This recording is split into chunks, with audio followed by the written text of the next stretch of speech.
For the first time in my life of writing poetry, and this is from the early 70s, while I wrote, I heard an accent. So I'm actually going to try to read it with the accent that I heard in my head. So if it doesn't quite come out that way, because I don't originally have the accent, but I'm trying to let you hear what I heard. And as I was explaining to my parents about this poem that I wrote, I said I heard a small island accent, and my mother quickly said, "Small island? You mean East Indian?"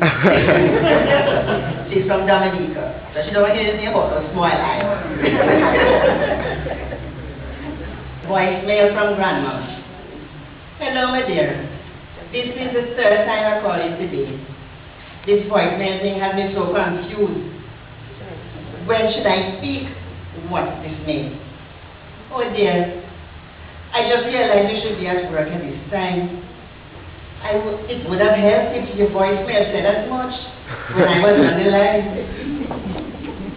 You said you programmed your work number into my phone. Am I supposed to know what that means?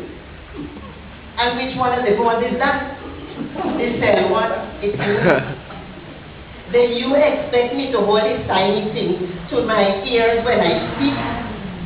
For that matter, with this failing eyesight, the digits are far too sleek. When the digit rings, my luck is that I'm answering the line. I am darting all over the place. When I realize what's happening, I run out of time. This credit thing is another nightmare. I just pray it into being. Only when my grandson comes, these gadgets get a good feeling. These things must be afraid of me, as I am of them. I look around, and buttons are everywhere, and everything, 1, 2, 3, and 2, 10. My dear, I'm only calling to see if you are able. Beg you come tune this TV for me. It's telling me something about some cable. Do I have one?